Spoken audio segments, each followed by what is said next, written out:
Bien-aimés frères et sœurs, Nana Akufo-Addo fait un virage de 190 degrés. Nana Akufo-Addo a été rattrapé par le roi des Ashanti, qui l'a mis à sa place, qui l'a fait asseoir, qui lui a donné une leçon d'histoire et de géopolitique. Le roi Ashanti, Monsieur Nana Akufo Asseyi Tuti II, qui est au pouvoir depuis 1999. Donc ça fait 24 ans qu'il est au pouvoir. Il est venu voir Nana Akufo-Addo pour lui rappeler que les Ashanti là, ce sont les cousins des Haoussa. Il lui a fait un cours d'histoire. Il dit, quand tu vas les attaquer là, en fait tu es en train d'attaquer les Ashanti. Ça veut dire que si tu vas faire la guerre là-bas, tu es en train de faire la guerre ici au Ghana contre nous. Et nous allons t'affronter. Nana Akufo a reculé. Il a compris que ça ne valait pas la peine de continuer à être la marionnette de la France. Dès que la France tire les ficelles, eux, ils dansent. Donc, l'agression contre le Niger, ce n'est plus une affaire des anglophones. Je vous rappelle que le Nigeria, lui, en dehors du refus du Sénat nigérian, en dehors des religieux du Nigeria, notamment du nord du Nigeria, et en dehors de la population nigérienne, il y a aussi des tentatives de coup d'État. Les gens sont en train de préparer un coup d'État contre lui. Si Tinubu persiste à vouloir faire la guerre contre le Niger, Tinubu risquera de tomber lui-même avant tout. Parce que la région du Biafra aussi s'est dit, nous allons combattre du côté des Nigériens. Donc, il va lui-même ouvrir la guerre du Biafra, sans compter les gens de Boko Haram. Si tout ça c'est pour, si Tinubu peut faire tout ça, juste pour faire plaisir à Emmanuel Macron, cet imbécile criminel, alors il mérite d'être bazoumé. Bazoumablement. Eh oui, il mérite d'être bazoumé, il n'y a pas de... Il y a assez...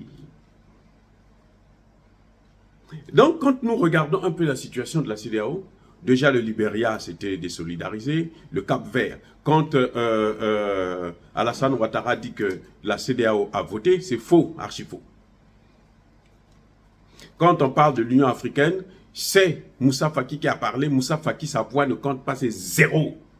Moussa Faki, c'est un imbécile. C'est comme si le secrétaire, même le secrétaire général de l'ONU, ne peut pas ordonner une mission, une intervention dans un pays. Écoutez bien, le secrétaire général de l'ONU ne peut pas ordonner une mission d'intervention des Nations Unies. Ça doit passer par le Conseil de sécurité de l'ONU. Et il faut qu'il vote à l'unanimité. Il ne faut pas qu'il y ait le vote d'un des pays qui a le droit de veto. Il ne faut pas qu'un seul pays utilise son droit de veto.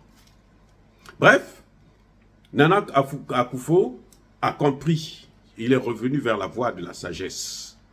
Parce que je vous rappelle encore, et c'est une leçon que je donne à Macky Sall, à Alassane Ouattara, à Talon, qu'il s'agit d'une affaire interne d'un État souverain. Ce n'est pas leur problème à eux. Et les Nations Unies disent que le Niger n'est pas obligé de soumettre ce genre de dossier à l'étude des Nations Unies. Parce que ça, c'est ma spécialité. Mon doctorat, c'est sur le droit d'ingérence. Donc tout ça, là, je connais ça très bien. Personne ne peut me dire quoi que ce soit.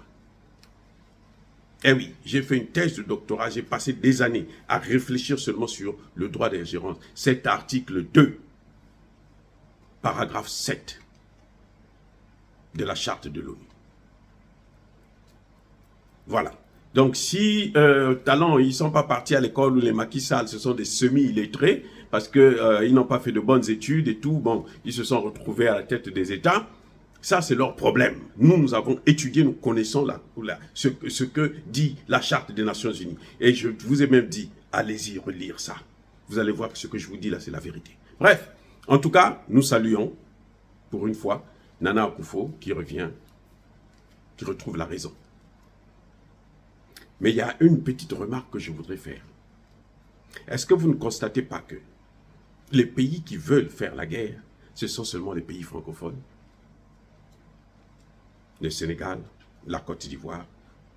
Le Bénin est en train de danser parce que le Bénin aussi a un problème d'ethnie. Les ethnies qu'il y a au Bénin, là, ça se retrouve aussi au Niger.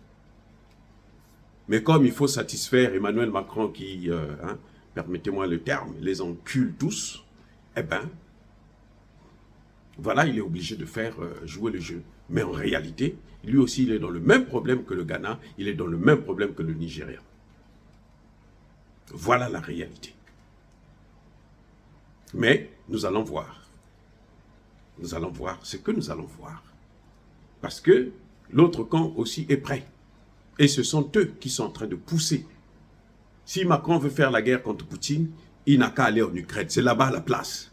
Il a beau envoyer tout ce qui est ses armes là. Il lui-même, il est désarmé. Il a beau envoyer là-bas. Poutine les attend là-bas. C'est pas en Afrique. Nous, on n'a pas besoin de lui. Il n'a qu'à s'en aller. Il disait qu'ils peuvent se passer du Niger. On les entendait sur leur chaîne de télévision là. On peut se passer du Niger au 20% d'uranium, au 15% d'uranium. Maintenant, passez-vous de ce Niger-là. Oubliez le Niger. Laissez-nous gérer nos problèmes internes. Dire cela, c'est inciter à la haine ou à la violence. Non. Il y a bas, colère, V. Il y a malin. Encore une fois de plus, bien-aimés frères et sœurs, soyez bénis. Je persiste et je signe. Soyez abondamment bénis par le Dieu des Kémites et par nos ancêtres angélisés. Mais que tous ceux qui persécutent le continent africain le pillent et le déstabilisent. Qu'ils soient noirs, blancs, chinois, arabes, indiens, qui qu'ils soient maudits, punis, foudroyés, neutralisés, effacés, écrasés par ce Dieu des Kémites et par nos ancêtres angélisés. Vive l'Afrique éternelle. J'ai dit et j'assume.